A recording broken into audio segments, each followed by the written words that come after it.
Hello, everyone, and welcome back to another episode of Magnificence here in the middle of the final phase of our corpse fight here in the heart of Mor Ankros. Very excited to have you back, and without any more fluff or fanfare about it, let's just get right into things. As always, at the top of our game, just with a quick shout out to Sarson Games, we were doing that a lot last session, but you know I gotta do it every single session. You can't see it, but I have the source book right in front of me that we use all throughout this game, Oracles of Agra. Please go check it out. It's a lot of fun, and we've had a lot of fun playing with it. Let's get into a quick recap for our last session.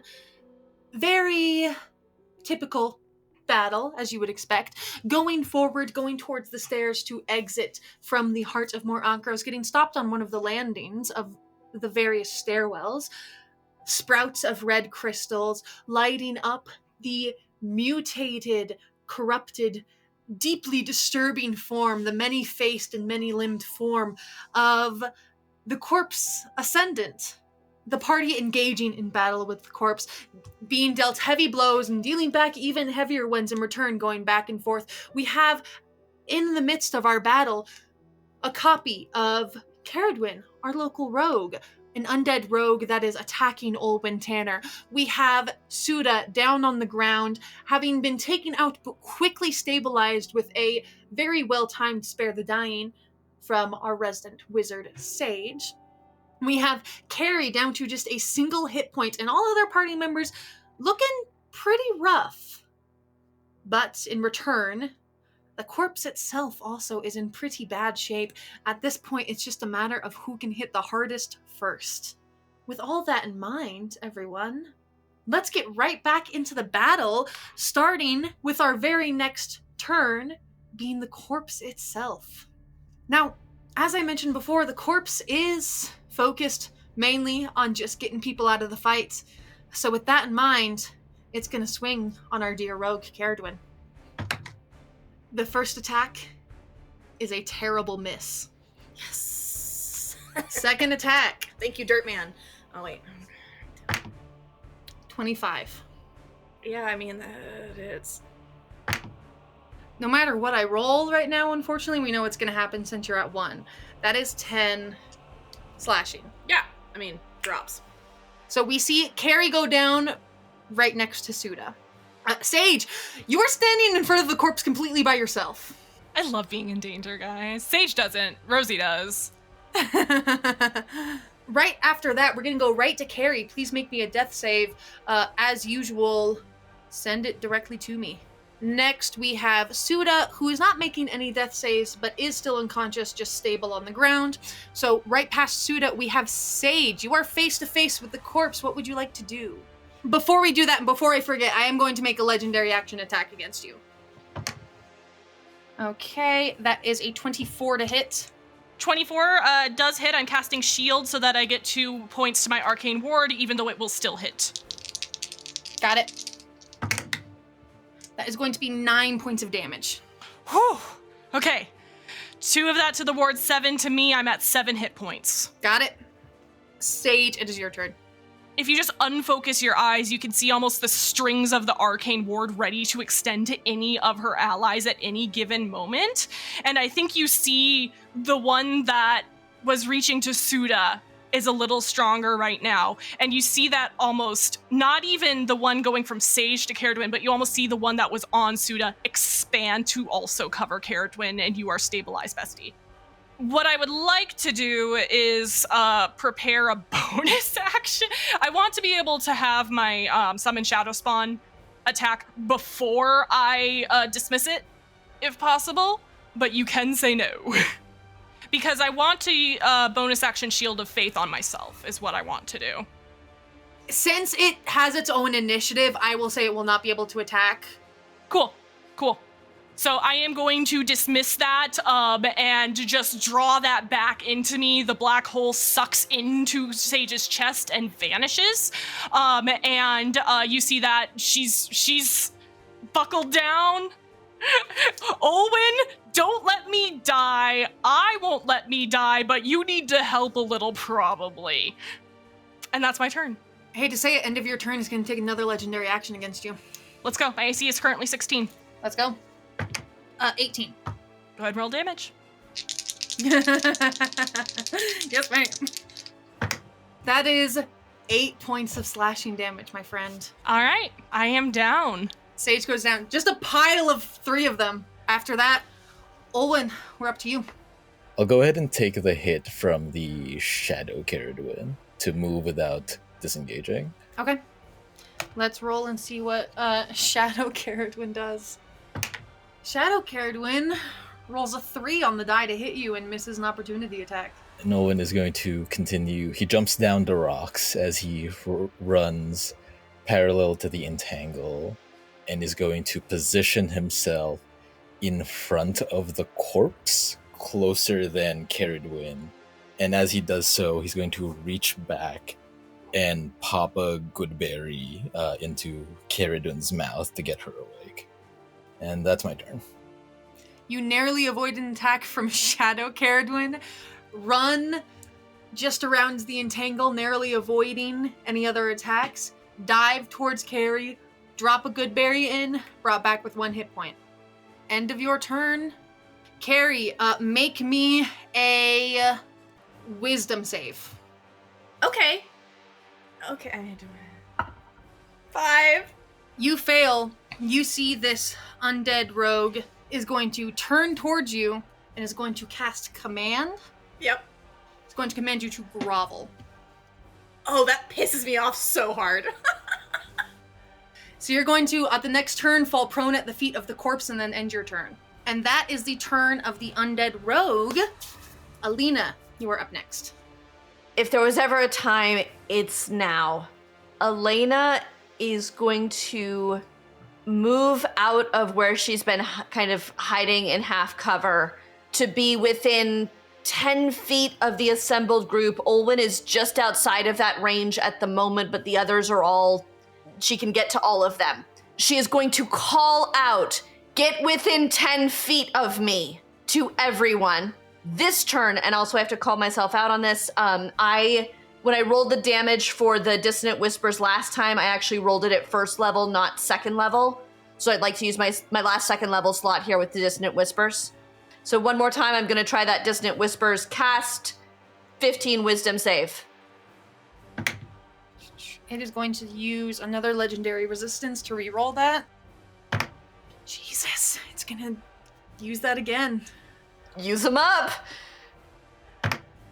Now it succeeds.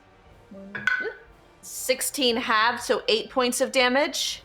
Got it. Didn't take it down. Not quite. We're getting close. All right, then last Chorus of the Deep. Wisdom save again. I just rolled 2 nat 20s in a row. Jesus Christ, because the last one. Yeah, so it succeeds. Okay. Siren Scorn, 2d6. 11. Okay, 11. At the end of your turn, legendary action again. It's gonna swing on you, Alina, since you are now within range. I figured. At least I've got some hit points. 18 to hit. Hits. Beautiful. That is going to be 7 points of slashing damage on you. Got it. And then after that legendary action, it is going to be its turn. Let me roll again, see if it recharges. It does not recharge. We're going to do one attack on Olwen. We'll do both attacks on Olwen. 25 to hit for the first one. For the second one, that's going to be even higher. So let's just roll all the damage at once. 17 points of slashing damage for both those attacks. I'm still up. Hell yeah. That is the end of its turn. And apologies to everyone in the audience. We've been doing a lot of rules lawyering today. There's a lot happening, so I'm losing track of stuff. But thank you to all of my lovely players for keeping me on top of certain rules, including Grace, who pointed something out to me earlier regarding the spell that was cast. So, Grace, at the top of your turn, what would you like to do? So, having been given the command to grovel, it settles in for just a moment, and then it doesn't, because you cannot cast command on undead creatures. So, I'm pissed. I could get people up right now, but, that's not my primary. That's not what I do. I'm pissed. So Carrie does go to kneel, and then will drive her sword up as she stands and just stab into this corpse thing. Hey, what'd you roll? I rolled a natural 19. God, could have been a crit. So 26 to hit. Yeah, roll damage, my friends. Okay. 20 points of damage. Caradwin, how would you like to do this? Okay, so yes, I think the command grovel starts to drop. Realize I don't actually have to. And so it's just standing up from the ground, full force, feeling empowered by my very gentle, delicate brush with death again. And I would just stand up, drive my sword in full force into like a center point of its torso. Not today. In that moment of feigning, knowing the spell didn't land, feigning this grovel, down on one knee, you glance up and in a split second, pull your blade free and just drive it up as quick and as hard as you can. It goes past the mottled flesh. It goes past the crystal. You feel it keep going to the point where even your arm starts to dive in. It's such a massive creature. It goes up to almost your shoulder, past your elbow. You drive this blade so deep into this creature's body until you feel it make purchase. That last little bit of accursed life that was keeping it tethered to this world, and you snuff it out. The battlefield goes still and goes quiet. You stand still for a moment, your arm still in its horrifying, strange body. You pull it out slowly, your arm, your blade, all of it just covered in that black ichor. The splattering of the black ichor with your own blood just across your face and body. You are in rough shape. You take like a half step back as it seems to stumble. And you hear the corpse take out a breath.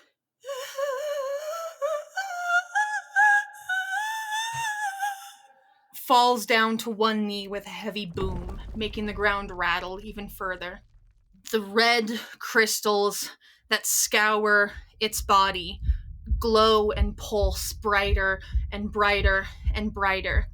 And in response, the crystals all around you glow and they pulse, and you hear rumbling and you hear cracking and shifting as the stone around these crystals begin to split and break.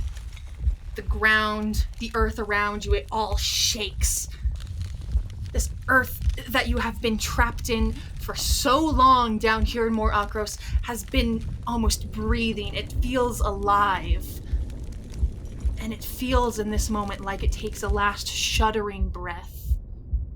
And in the stillness of the aftermath of this battle, the crystals, both lining the ground, the walls, and the corpse's body, begin to retract. As if being pulled down, they go down deeper into the earth. That red glow slowly disappearing until the only light that remains is what is coming from the lit torch that Leto holds at the very back of the battlefield. Slowly, all of these red crystals retract and disappear into the earth as the corpse falls from the knee onto the back and goes still. You feel the earth rumble one last time. The rumbling seeming to go away from you as if something moving quickly underground, and it goes the way that you all came from before it stops. The corpse has fallen, and the battle is done. What effects that will have remain to be seen. Yep, let's make a death save for Sage right before we do anything else, just to catch up on the round. Right after battle, we have 3 that are up. We have Olwen, Alina, and Carrie. What are we all doing? Immediately at least putting a good berry in Suda and Sage's mouth so that they're awake for whatever happens next. Perfect. First thing you do, bring them both up to 1 HP. Leto comes forward and starts handing out whatever healing potions he has. I believe he only has a couple, but they are going to go to Sage, Suda, and Carrie. While everyone's licking their wounds, I want to put my ear to the ground again to see if I hear anything. You put your ear to the ground, and it is silent. There's nothing. I don't hear anything for a good distance still. the added flesh that the corpse piled onto herself, all of the extra bits that weren't originally her, slowly begin to melt into that black ichor, just steaming and hot, and it smells awful, but it begins to melt away, leaving only the slightly mummified corpse that you originally saw. Carrie stands and watches the whole time. I think, that sort of heaving chest, breathing heavily, one arm still just absolutely dripping with like blood and gore and viscera, sword out, the other hand very tightly gripping that holy symbol, and just a quiet word of thanks. Olwen is going to turn to Alina and Leto and say, Can you tend to their wounds? In a moment. And Alina presses her hand to her own chest first and uses her healing hands on herself. Perfect. 8, 9, 10, 11, 12. I think Olwen's first thought is I'm going to enhance ability choosing wisdom, and I just want to look for us a place where we can lick our wounds. Like, a place as hidden and safe as I can find. Olwen, give me 10 minutes and I can give us a place. Or I'll use a spell slot. Give me 10 minutes and I can give us a safe place. Just find a corner out of the way. Yeah, you guys basically just go up the stairs that you were originally trying to use to escape, just up to the next ring right before the heart. Find a quiet corner, like a small alleyway between some of the ruins buildings to set this up. I will say as well, when you're scouting out, any vines that were here on your guys' way down are dead and brown and crispy and gone. Any red crystal clusters that were here are also gone. They have retracted fully into the earth and you cannot see them. You are once again plunged into complete and total darkness. The red glow is completely gone. The vines are dead. You see the remains of some of the of maybe 1 or 2 corpse creatures that were still up and walking around, laying on the ground, unmoving. Everything is just gone. Leto's got some torches up, right? Yeah. Okay, so we've got a little light to see by. Yeah, Leto sets the torches up. Easily enough, you're able to find that small corner, and you put up that tiny hut. So you all have a dome of relative safety to sit in. When I find that tiny corner, how far away is it? Just up, everyone's pretty hurt, so I assume you don't go super far. So just at the top of those stairs you were fighting on. So when we get to that spot, I kind of gesture everyone to be within 10 feet of me. And I sit down on the ground, cross-legged, close my eyes, open them, and you see my eyes have gone the same color as the wings when they've popped out in the past.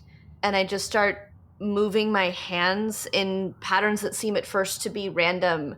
But then as the minute goes on, you see it looks like those wings, but like versions of them that are a little more ethereal and come out of nowhere and just start to form this wrapping energy thing around that 10-foot circle until that encircles us. And from the outside, it just looks kind of dark, opaque, shadowy. You can't really quite spot it. But from the inside, we can see out, and there's a dim light we can see inside. It's a comfortable temperature, all of those things. So we have a nice quiet space for 8 hours, as long as I stay inside it. Caradwin would like to take a moment to inspect the remaining mummified corpse body thing that is still there once everything else has melted away. I mean, she would have just sort of stood there and watched everything sort of melt away half-heartedly, like knocking back the healing potion offered to her. And I think also with that quiet little like unspoken word of gratitude to Marok, I will also, this is more for flavor than anything else since we're about to rest, but I'll cast False Life on myself and give myself some temp HP as well. But I want to search that mummified corpse. Anyone else who cares to inspect the corpse, feel free. Alina is up at the top of the stairs with the hut, but anyone else who cares to stick around. When Suda's brought back to consciousness, she kind of springs up as if the action were still occurring around her.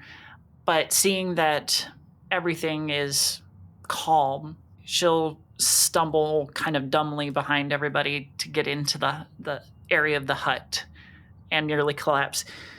She's got these burn marks from the acid across her upper chest that are black and angry far from healed, but helped by the health potions. Suda, as you get your feet and settle down in the tiny hut, finally feeling like you can take a breath. It's a long stretch of quiet and almost relief. You exhale and you hear softly, far away, but slowly getting closer, slowly getting louder, getting stronger. Suda! Suda? Suda, are you there? Are you okay? Are you okay? Naime? Yeah. Naime, are you there? I'm here.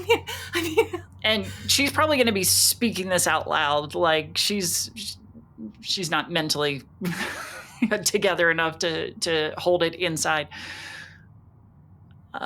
Do I feel, or does Suda feel that presence in her again? You feel it. It all comes rushing back to you like cold water running over your body. It just comes rushing back to you. In the couple minutes after the corpse finally died, it slowly, gradually started coming back, but as you sit down and actually take a breath, it just breaks through like a dam. And you just feel it again. Visually, everybody who's paying attention and not examining the corpse would see the gold light die in one of her eyes as she is restored to, well, normal? As normal as can get. Oh, Naime, I was so worried. What happened? You were pulled from me. I was? You were gone. I didn't know where you went. I'm sorry.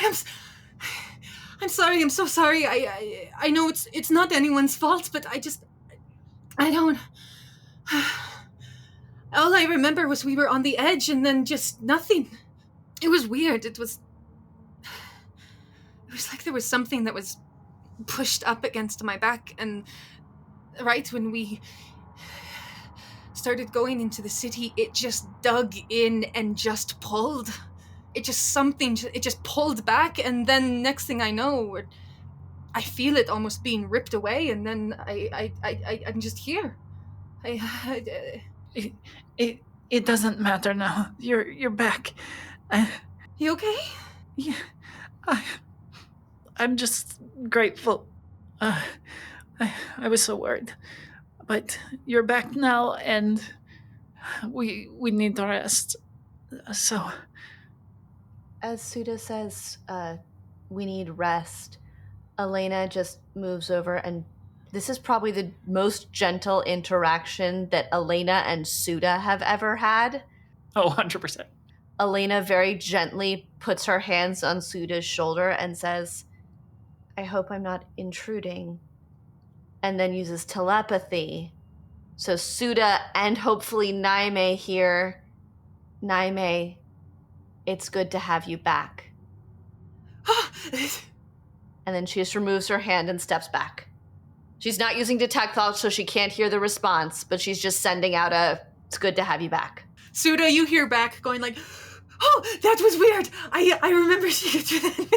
It's like someone else can join in on the conversation. That was fun.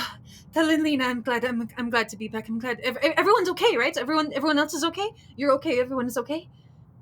Naime says, thank you. She's grateful to be back. Of course. And Elena immediately moves as far away as she can in the hut to give Suda her privacy. But everyone is still alive, if not very in need of much rest. Yes. Please get some rest. We can talk more if you want. I can. Mentally, I'm giving you a hug. Suda actually wraps her arms around herself and curls up against the wall of the invisible hut or whatever and cries herself to sleep, essentially.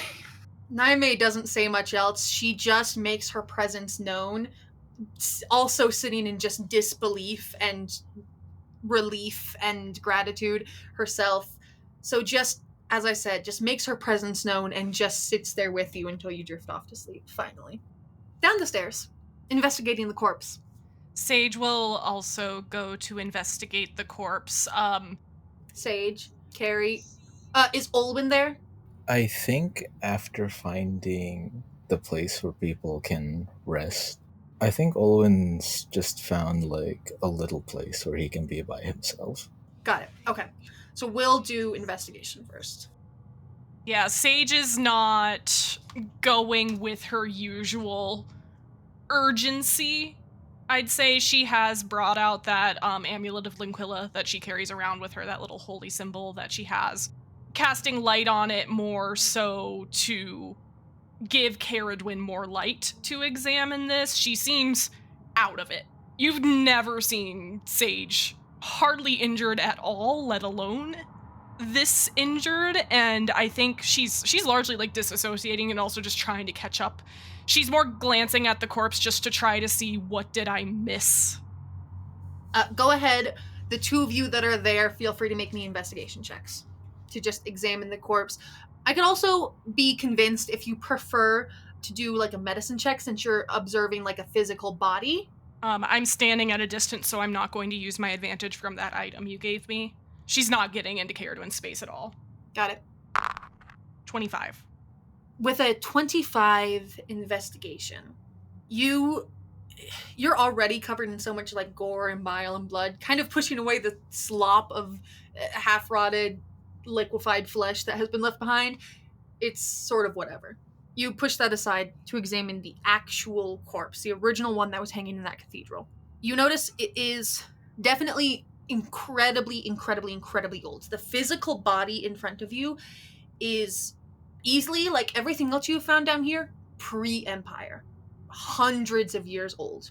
Touching it, you feel, unlike the disgusting wetness of the flesh that was surrounding it, it is still dry and cracked and just dusty. You feel, even trying to move like a finger, you feel it almost threatens to break and you quickly leave it be like a dead branch on a tree.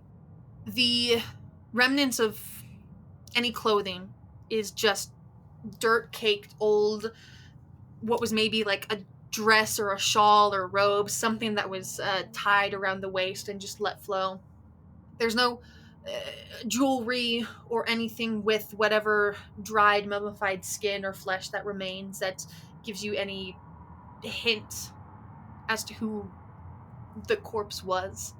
Just seems to be a mummified body from somewhere in pre-Empire days that's, based on everything you've seen, you would have to hazard a guess that was just unlucky, was maybe the focus of something. Don't know if whatever she was came from down here, or why she was the center of so much strange power. None of that can really be seen on what remains of the body. I'm glad she can finally be still and rest. But what did you know? She just holds up the light cantrip, trying to give Caradwyn a better look. Plus, what do I add to medicine? That's a 30. With a 30 medicine, you, of course, discern everything that Sage was able to discern with that investigation as well. But you decide a surface level isn't enough. You want to dig deeper. You want to really understand. If there is anything to understand from this body, you're going to know it. You move the arms away. They're kind of wrapped around the body a bit, and they crack and break as you move them away, but you do not care. Move them away, and you're checking the inside of the wrist, the palm, the arms, anything on the skin that wasn't able to be seen in its previously mummified position. You push that aside, and you feel along the torso for any wounds, anything that may have indicated it was an attack, anything defensive. This body is old, but given its state, it was still pretty well preserved for how long it's been. There's still something left behind that shows what happened. And you continue to search along all of the limbs, the torso, the stomach, the back. You look at the neck, the head. And it's initially difficult to tell if it's just from normal decomposition or if this happened before death. But you do pick up that the ribs all along the torso, all of them are broken.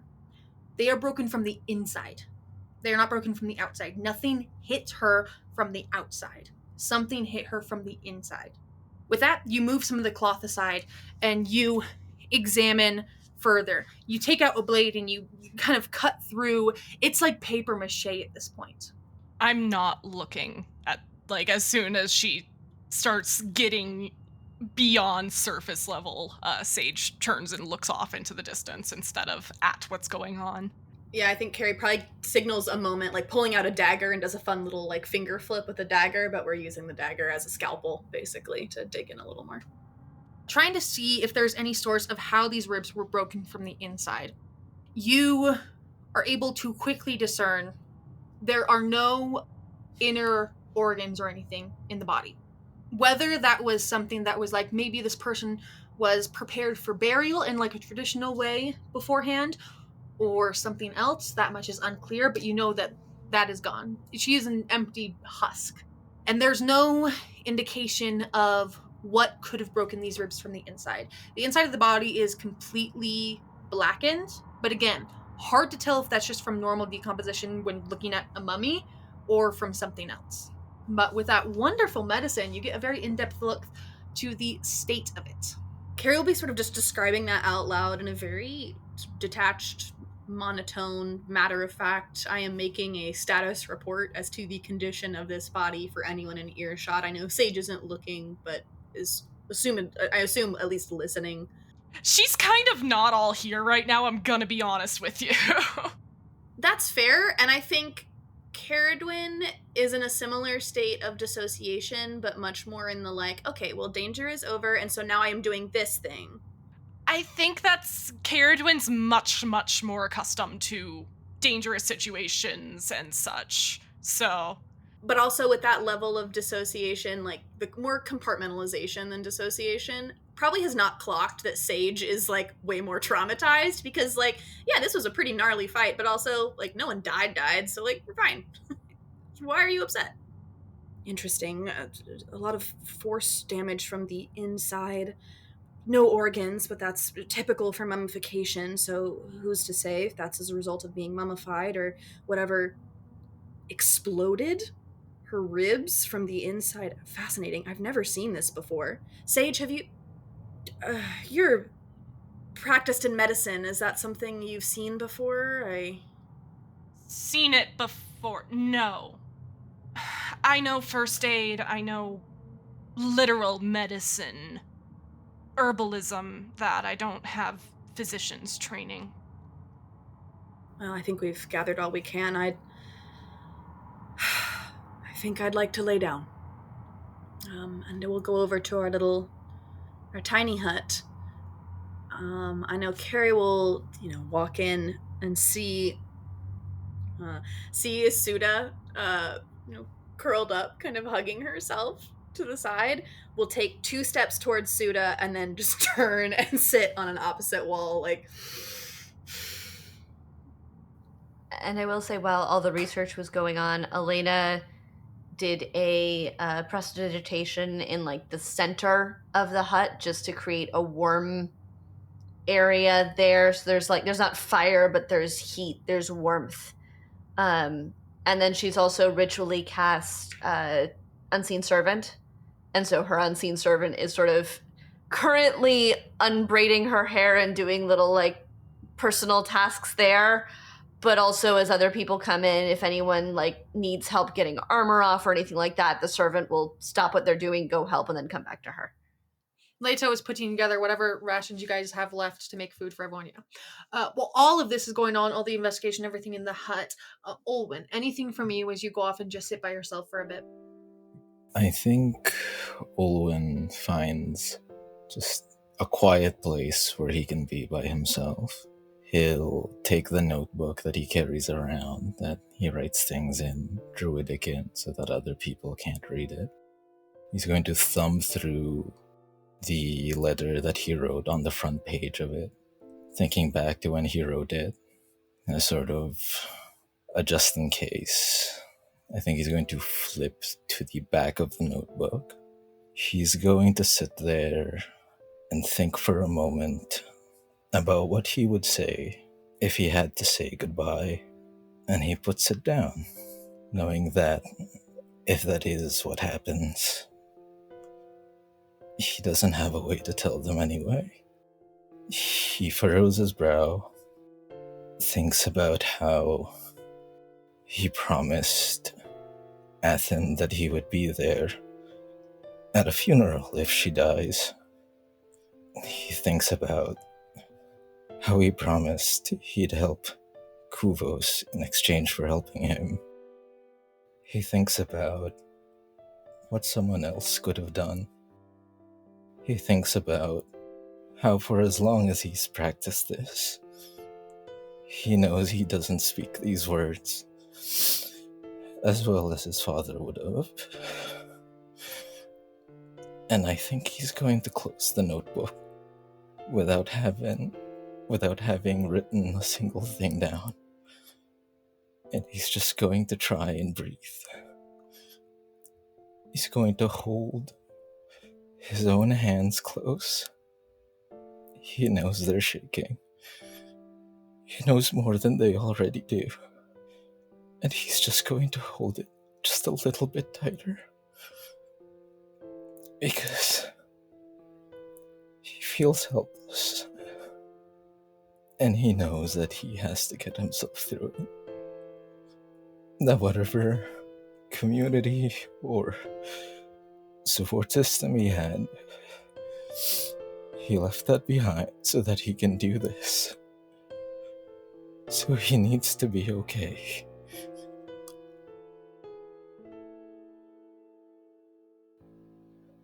I think he sits there until someone else comes out. If anyone else wants to take a shift and keep watch. I think Carrie would have sat there for a moment, letting that sort of compartmentalization fall a little bit now that security is felt a little more clearly. Just watching Sage prestidigitate and Alina have her hair brushed out and Suda pretending to be asleep while she cries kind of thing. And we'll realize that Olwen has not come inside. And I think after a time period, I think Carrie would go out to find Olwen and would not say anything to him. This is not a time where words would be particularly comforting. Carrie is not a very words person anyway. But we'll go over to Olwen and put a hand on his shoulder and just squeeze, a good hard shoulder squeeze, and then sort of half jerk her head towards our little hut. An invitation, not command. I think Olwen will take a deep breath and he will walk back towards the hut. And I think as Caradwin sort of clutches onto his shoulder, it feels bonier than you would expect. He wears the armor pretty much all the time. He wears it like it's normal clothes. And I think to Caradwin, this is a very familiar type of boniness. It's even when you grow up and get out of that sort of situation, this is the shoulder of someone who, in their younger years, spent a lot of time hungry. And I think that's familiar to her. At one point in the evening, between watches and such, everyone kind of going in and out of consciousness, everyone taking their sweet time to sleep, to rest, to recuperate. At one point, Sage, during one of your awake periods, telepathically in the back of your head, you feel coming through a message. Sage, it's Kuvos. Hope everyone's alive and well. I'm okay. Lots of eyes everywhere. Not enough words. I need to send a letter. Know any ciphers? I think this arrives when Sage is on her watch shift, and she does take a while to carefully choose her words as well. We're alive. Try to use what Ullman taught us. I don't know any others. We'll come up soon. You send that off. Continue on with your rest. Time continues to tick on here in the Aeon Conclave. Prefect Nemenath, you sort of go back to what was once normal life in a way. It's a strange sensation after all the events with the party, after everything leading up to more Akros, after the conversation with your staff, having to go back to just work and study and repetition and routine. Why don't you tell us a little bit what Kuvos has been up to since leaving that confinement? Once Kuvos finally returns to life at the Conclave, he very quickly falls in line of the illusion of the perfect Conclave student, because he's still in survival mode. He's very much still thinking about what is going to keep him safe, and keeping himself safe means keeping up the illusion that nothing is wrong, and he is back to his old self, the self that the Conclave knows, Prefect Nemnath. And he keeps in the reeling from discovering that the entity in his staff is Karen Lancer, and he tucks it away by going back to classes if they let him, spending hours in the library copying down the spells that he studied into his spell book, spending time with friends, those that are still at the Conclave. But within that time, he still finds the moments to practice his druidic rigorously. Reach out to Sage to check in, especially since he knows he needs to send them a letter. There are so many people that he wishes he could send a letter to, but everything that he would want to say, he can't really say. He can't send a letter to his family because he can't warn them that Magister Kyrian can't be trusted, that the Conclave can't be trusted.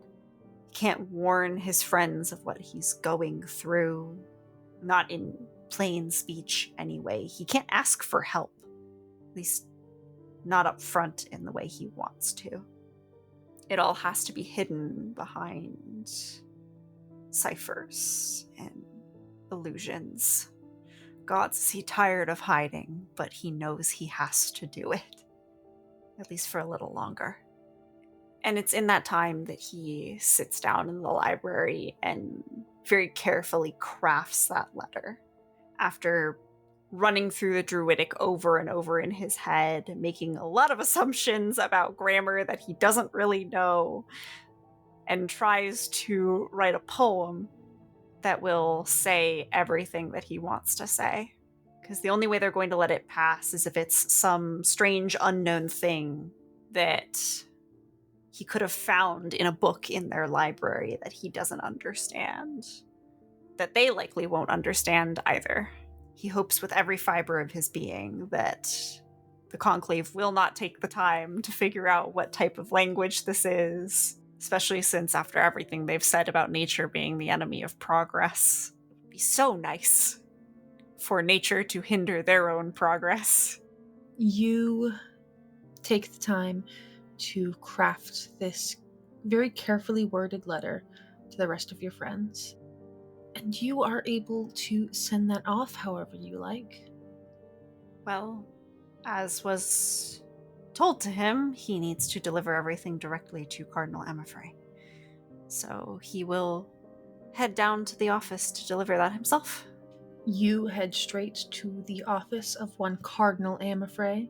I think a small part of you is through the haze of everything, is still honestly amazed that you are just walking up and knocking on a cardinal's door of all people, but you take the letter there nonetheless. Amifrey invites you in, has you sit, takes the letter. Sitting in his slightly crowded, organized chaos, slightly plush office here. Has the letter in his hands as he explains, yes, we should be able to send this off, no issue. We have our own couriers that can take it to, where would you like it sent to? Oh, well, I don't know when my companions will be returning from Morakros, but they'll be returning to Walking still, so... We can have our couriers hold in there until they return. Keep an eye out for them. Of course, thank you. That would be perfect. Of course, easy enough to do.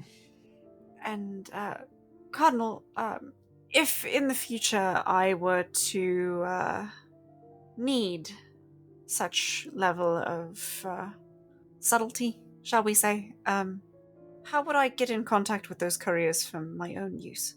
Well, these couriers are typically reserved for the higher ranking conclave members, those of whom need to quickly carry on classified information, as you know, of course. Of course. Not using steel bones or others that are just looking for a quick payday. But whenever we do send you out on your next assignment, should we require constant communication from you, I will see that you have another sending stone in your possession so you can keep in contact. Of course, Cardinal Amafrey. Thank you. He raises a hand towards the door as if saying, "You are dismissed." And Kuvos takes the hint, bows his head, and gets up to leave. As you stand, just as you're leaving the office, why don't you go ahead and make me a perception check? That's a 14? With a 14, you bow your head, stand, turn to go. And it's hard to see amongst the stacks of paperwork, like I described it, very organized chaos. There's a lot of paperwork, parchment, files on his desk. You do catch something in the corner of your eye, however, that gives you a bit of pause. Only for a second. As you are turning your body away to start heading towards the door, do you notice this?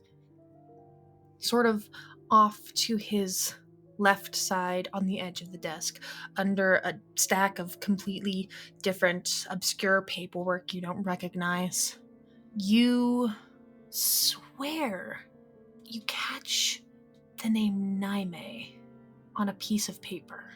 Not only that, it's tucked underneath a distantly familiar leather binding, but that quick glimpse is all you're able to get. And you know you can't linger, so you just quickly continue on and exit the office. Too much information and too much happening at once for you to think on it now. Is you're sort of still in a bit of a haze here within the walls of the conclave.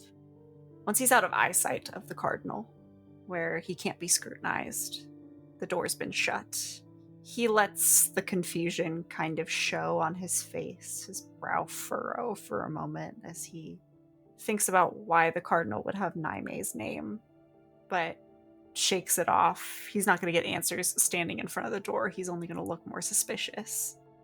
And he takes a bit of a detour in his way back, purposefully avoiding Magister Kieran's office. You give a wide berth to even the hallway where you know Kieran's office is.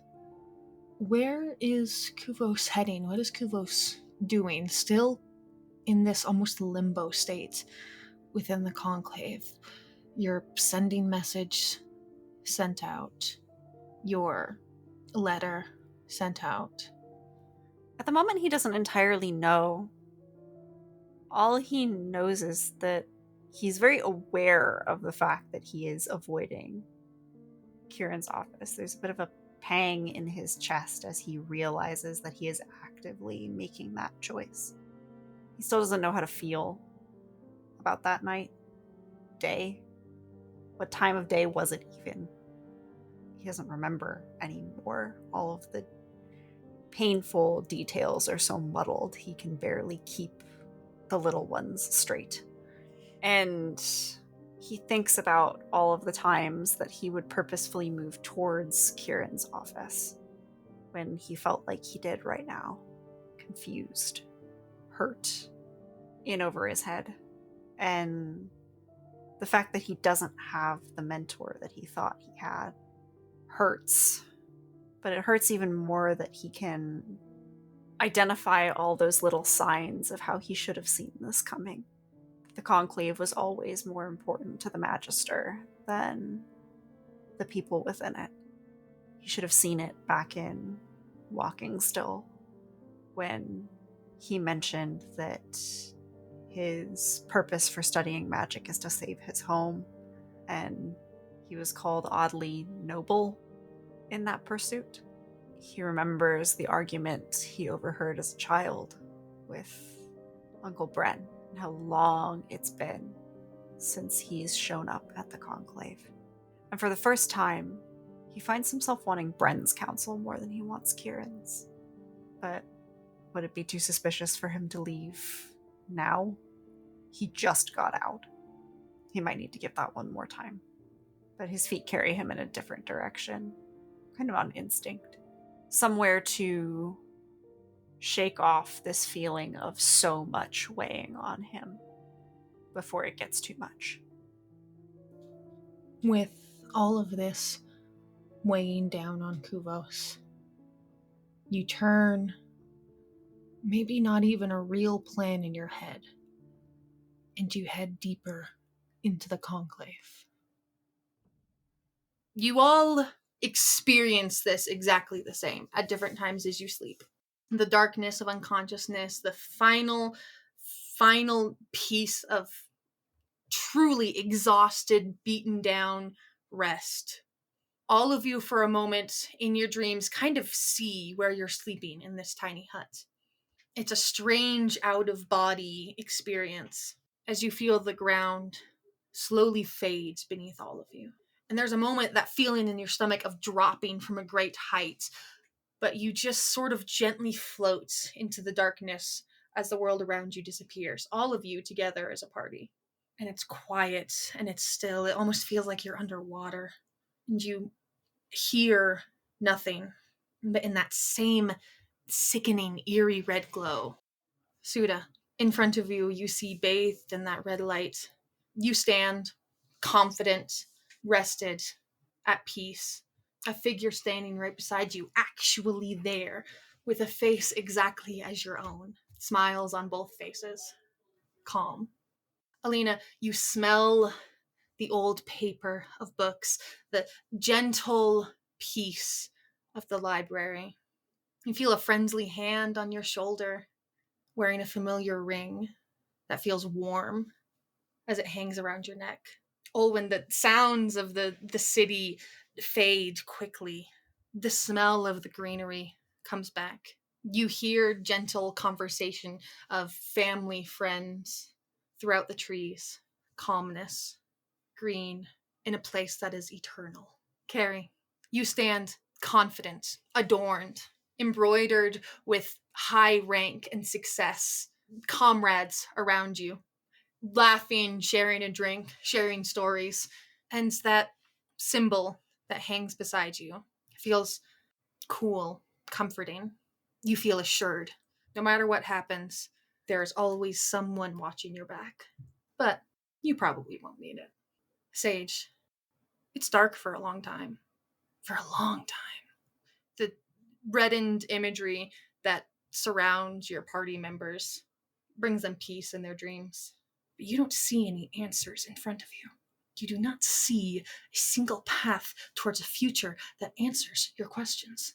There's so much that needs to be asked. It's hard to decide on just one thing to ask, just two, just three, just four. It all crowds together like broiling black smog. It's hard to see through and actually get a sense of what the hell kind of answer you are trying to get. Can I take a step forward anyway? You move further into the dark. just you and the dark, just you and the dark, and the questions that don't have answers because you do not know what questions to ask. So how can you know what answers you're even searching for? All you know is you need to know all of it. None of it makes sense. Everything that you have learned down here, everything that you have learned as you have grown up here in the Empire, why you are here, why the Empire is here, why things work out the way they are, why. You ask yourself over and over and over and over again. Your legs ache as if you've been running for miles and you have not been able to stop. A constant marathon, an undying sprint towards something that you don't even know what the finish line looks like. How long are you going to keep running towards it? As long as you have to. You see the darkness in front of you tries to take shape, but not into anything familiar, not into anything that you know, not into anything that you hope, because you don't even know what you hope for. A cylindrical shape, glass, about 7 or 8 feet tall, standing in front of you. Strange metal accoutrement on the bottom and the top.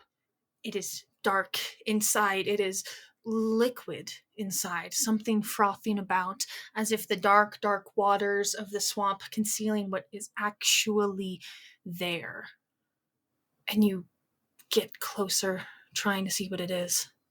Slowly coming out of the murk. A single hand presses itself against the glass from the inside. I'll hold up my hand and touch the glass where the hand is as well, lining up palm to palm, and try to cast a dispel magic. I don't know if it will do anything, but... Put your hand against the hand of whatever lies beyond this glass. You cast dispel magic, and the glass doesn't shatter. It almost becomes not even quite a liquid. It almost becomes gelatinous. Just weak enough so that it feels like you can start to push through, and you feel the hand without the barrier of the glass solidify under yours. It is large, calloused, worn from what you would have to guess is a lifetime of some sort of physical labor, some sort of work. And it moves its fingers to not curl through your fingers, just to grab you by the palm and just hold your hand there. And you feel a rumbling, similar to how the earth was shaking around you when the corpse fell. It's a bit different. It's not like an earthquake. It rumbles. It's like something that is hungry. You wake slowly and calmly, not with a jolt, not with sweats covering your face. Just one moment you're there in the darkness holding that hand, and then you're awake. In the morning, as everyone else wakes at their own time, at their own pace, having experienced the somewhat peaceful dream, all of you, every single one of you, left with this strange feeling of want, of a need, of a hunger for something. If anyone has anything to address or do here in this morning after a long, long rest, everyone sore and exhausted and just blinking sleep out of their eyes. Nothing like the sleep after you almost die. Of course, we all know the way back to the surface. It won't take as long this time. We're going to go through it, but of course that will mean a lot of downtime. If there's anything that needs to be done here in the morning right after, or anything to do with the downtime on the journey back, feel free to cut in. We'll start with the morning now. As Alina wakes, she doesn't call out, but she does whisper a name, and there's a tear on her cheek, just kind of tracing down. And as she wakes up, she whispers, "Giles," and then looks around her and remembers where she is and what's happening. As we're packing up, Sage just went very briskly. Kuva sent ascending. He's alive. He's being watched. He'll be in touch. He asked if we could have an encoded way to communicate, and unfortunately I don't know any ciphers aside from the druidic that Olwen has been teaching us, so hopefully whatever he has to share will be simple enough that he can figure it out. But we'll expect to receive a letter from him once we get back at the surface, I'm sure. Next time you speak with him, you might want to give him the good news. And she points to her blackened eye. I told him we're all alive. She does, like, smile. Oh, Kuvos isn't here. I was wondering because I was looking around, but we didn't have the chance to talk about it. Some magister or other absconded with him before the shit went down. Magister Kieran is upset that we had disobeyed his orders. Yeah, he does that. He does that. I'm sure Kuvos will give them hell. Yes, he does that. So says Naime. I think waking up from that dream, Olwen is going to take his notebook out again, and he's very quickly going to write something on the back of it. And what he spent a lot of time yesterday thinking about, he writes 3 sentences, and they are, I'm sorry, I hope you're okay, I love you. And I think that's what he writes on the back of his notebook. Everyone has a slow morning gathering themselves, getting ready. There's a bit of camaraderie spread around, but mostly just silence, contemplation. Everyone in their own thoughts, thinking of their own goals, issues, fears. Leto sort of takes charge of everyone, just to give everyone an easy path to follow without having to think much of it. He gathers any sample he possibly can. He goes back down to the corpse and takes a full hand, severed in the mid-forearm, takes it with, takes everything that he can. The crystals and things like that he harvested beforehand are dim and dull and completely dead now that the others have receded. Did you say that the corpse does have some clothes or cloth on them? Yeah, just like a draped dress thing. Before we leave, Elena is going to go down and take some samples from that, just textiles of how things were sewn in ancient days. We always lose that information. It's very interesting. Yeah, you take that. Leto is like, oh, good idea, and adds that to all of his other specimens that he's gathered. No, Leto, these are mine. Not yours. Mine. Of course, I assumed I will take more than we will take a bit more. I'll cut another piece. Fair. You all gathering your things, your final works, your final checks. The journey back to the surface as you leave Mor Akros is a lot less tense than coming down. There's still many, many questions to ask. A big one that goes through a bit of, was it worth it? Everything that just happened? Leto seems to think so. And knowing the promise of another big payday once you get back to the surface, you're all alive. Could have gone a lot worse. The journey is somewhat rushed, with a bit of an eagerness to finally get out of this damn hole in the ground and see the sky again. Knowing the path back with the map and what you have already traversed, having to readjust a couple times from previous rock falls and such, having to take an extra day, take an extra couple hours here or there to maybe dig out a couple places, move some rocks, move some rubble, and that damn lake that you cross by once again. But slowly and surely, with the corpse gone, this is just another cave. Nothing comes at you in the dark of the night. Nothing surprises you. The ground no longer shakes, no longer rumbles. The heart mimic seems entirely useless at this point, due to its mapping function relying on those vibrations. But luckily, Leto planned for this and mapped the way out. And slowly, the days going by so fast when it took so long to get down here, it's almost unbelievable. You reach that final turn, seeing those vines that previously lined the entire entrance, like all the others, now brown and dead. Before we hit surface, anything that's happening in all of this downtime? While we're traversing, just here and there, where it might be a good spot to do it every now and again. If nothing happens the first time he does it, Olwen is going to druidcraft a little bit of plant life underneath as we go, just so maybe years from now something else could be alive down here. It takes root as easily as it would on the surface, reacts normally as you would expect. Seems that whatever was down here, with the corpse dead, it's somewhere else, if not entirely gone. Maybe there's a sense of normalcy to be brought back to this place.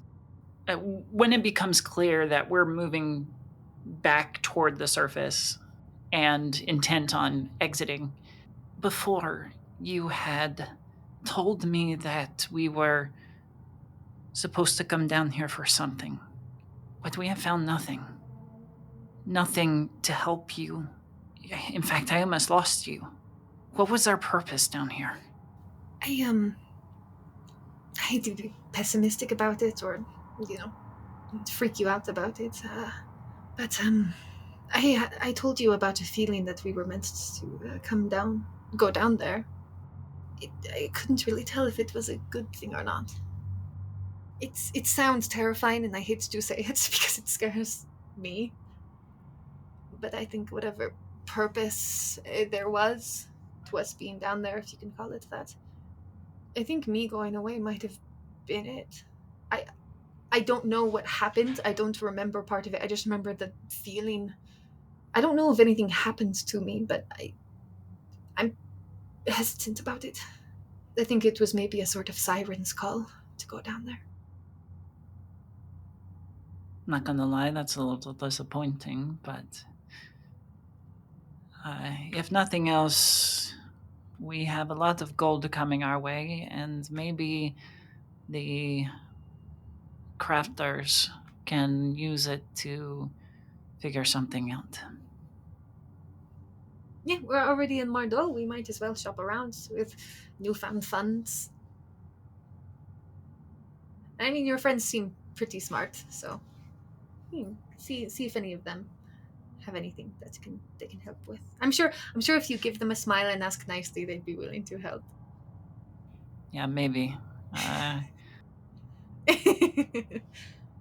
As you know, I've kind of pissed them off occasionally. Often. All the time. It's okay, you do that to me all the time, but I still like you. I don't know why. Honestly, me neither. Well, I'm glad to have you back, regardless. We'll figure something out. I'm glad to be back.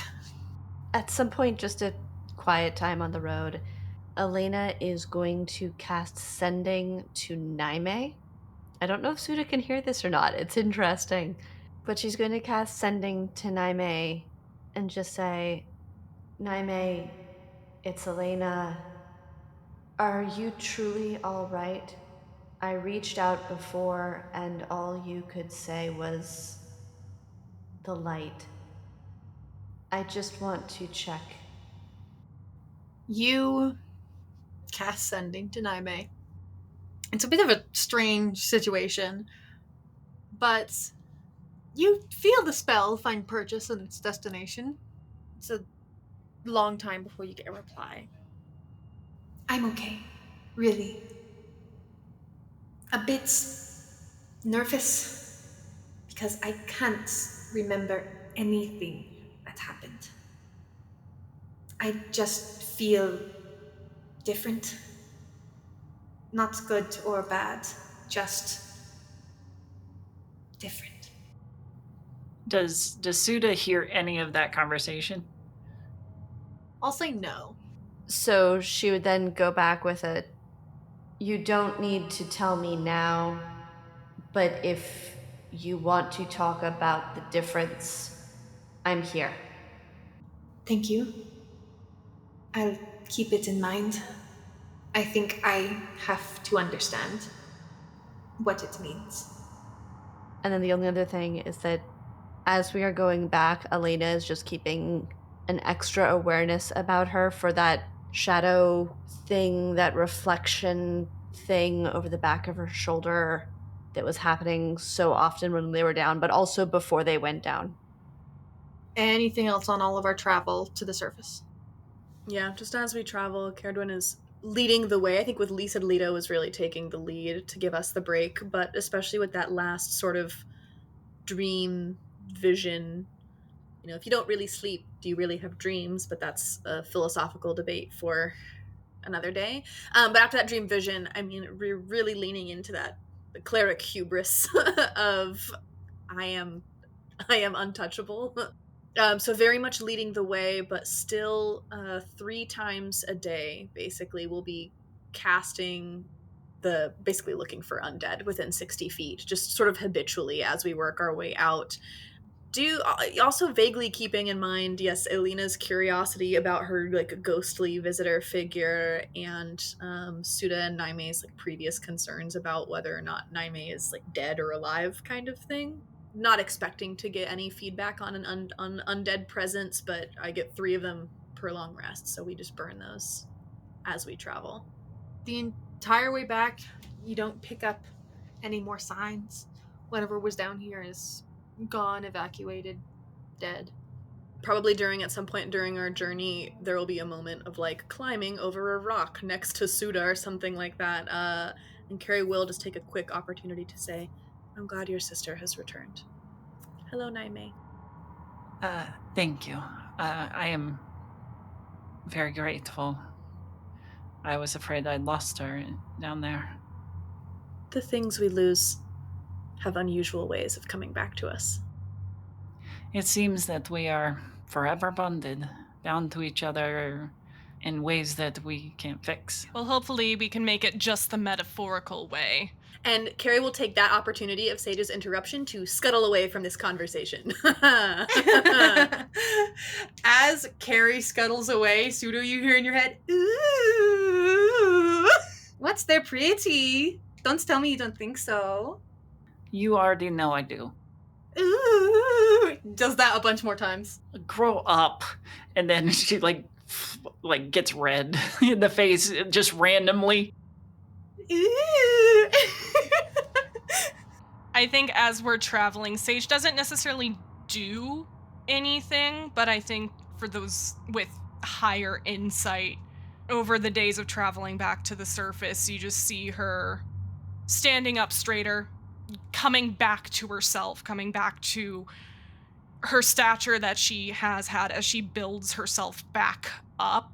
If Alina were to throw off a detect thoughts, she's just repeating to herself the mantra of, they would not have made it out if I was not there.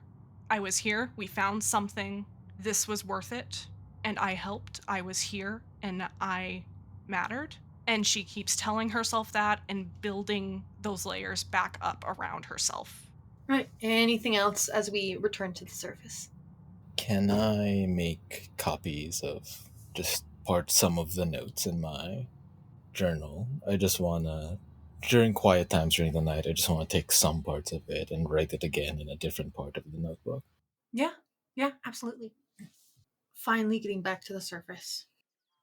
As you return, it's late afternoon, sun setting. It's getting closer and closer to deep winter. So the sun, of course, setting sooner and sooner in the day. It's probably only like 4 p.m. right now, but sun going down already. You know, once winter hits, you guys will only have a couple hours of sunlight per day. That's when it really gets tough going in the Empire.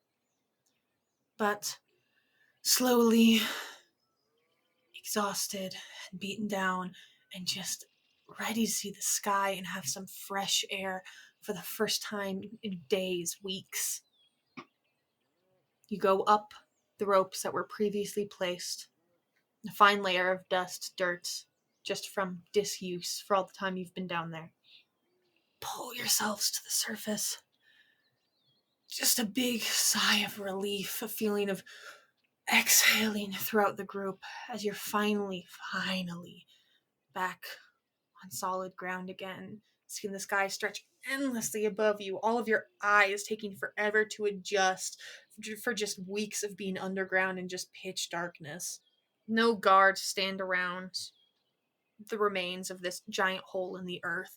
You see a lot of the debris that was here when you guys first entered has been totally cleared away, and scaffolding has started to be set up. People are starting to get ready to rebuild, seemingly waiting for you all to return, or until it has been long enough that they could declare you dead.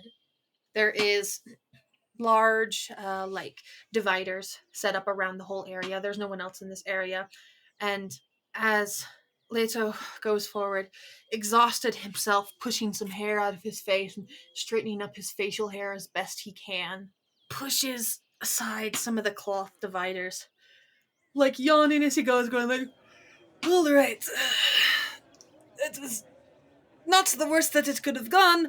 Now we go, rest, recuperate, and he jumps back with a shriek as a small child, about 10, 11 years old, wearing a papier-mâché mask of what looks like a skeleton, jumps forward going, and Leto jumps back about 6 feet, just yelling his head off, just clutching at his heart, looking like he's about to fall over, going, one of the guards quickly goes like, all right, keep moving, kid, go on, get out of here. Pushes him out of the way. The kid, yelling at him in a language no one understands, continues running down the road with some of his friends who are all laughing hysterically. And the guards pushing the dividers aside, turning back towards everyone. Shit! We thought you died! Like, days ago! We weren't expecting you to come back! Leto, who's like doubled over, his hands on his knees. Take more than that to kill the customer. Did no one think to try ascending to check on us? Oh, yeah, we don't have that readily available for just anyone to use. Yeah, we trusted this guy. As you should have. He's very capable. Oh, I'm gonna throw up. Oh. I never want to see a skeleton again. Is that the second time that's happened, I think, according to what you told us earlier, right? Yeah. The dividers are pushed aside, and you all emerge onto the street. The sun is setting, and the streets are decorated with paper lanterns dyed colorful, various flames, torches lighting up bright, keeping the streets bright and lit as the sun is setting, and small children are running around in homemade costumes, and adults trailing behind them. There's small little market stalls set up, selling and hawking all kinds of sweet little treats and toys. You guys have emerged right in time for Spirit's Eventide here in the Empire. It's time to celebrate. It's the time where spirits commune with the earth, but that was sort of the old tradition back in the olden days. Now it's just an excuse for people to dress up, party, and get free food and snacks. And the wear and tear and the exhaustion of everything that happens down below sort of melts off a bit. Everyone taking a breath, going out of danger mode for the first time in weeks. Just looking at this festival around you that the grand city of Walking Still is putting on. Everyone going about and celebrating. Leto already going about making arrangements for everyone to get some of the finest rooms that he can afford so everyone can sleep and rest and relax, and beginning to organize the remaining half of everyone's payment. Might as well enjoy this little holiday as a party before everyone goes off to their own goals once again. No monetary reason to keep you all together. As everyone goes out into the street, ready to relax, have one last big get together before whatever happens next. As you all go out into the street, what you all don't see, one of the apartments up on maybe second, third floor, near this hole in the earth where you descended weeks ago, amongst the bright laughter and celebration of this fun, relaxing holiday, a man sat doubled over in an armchair. Whatever that was when he was working in the mines earlier today, he thought it would go away with just a bit of rest. But he just feels this churning inside of his chest.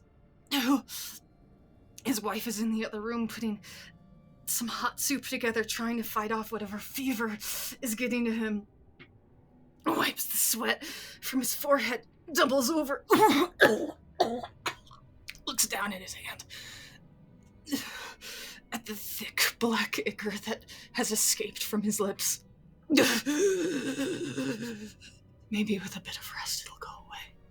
And that's where we're going to end this session today, everyone. Thank you all so much for joining us. I'm so excited. Everyone lived. I can't believe it. I promised you guys a petting zoo. You guys will get a petting zoo now. I told this party if they lived, I'd give them a petting zoo. So that's what we're going to do. I hope you come back for just a nice, fun time before our party disperses and goes about their own business and absolutely nothing else is going to happen. Because that's what's going to happen. Yeah, right? Campaign done, guys. That was it. You just fought the corpse. There's nothing else going on. I hope you guys enjoyed. This is, believe it or not, our official end to Act 1. And what the party here doesn't know is that I do name each of these acts. But they don't get to know them until we're done. So, at the end of our session here, I'd just like to say another thank you for sticking around so long. I hope you're enjoying the story so far. I hope you're looking forward to what's coming next. I know I am. As we end Act 1, aka The Scourge. We'll see you next time, everyone. Bye-bye! Bye-bye! The Scourge?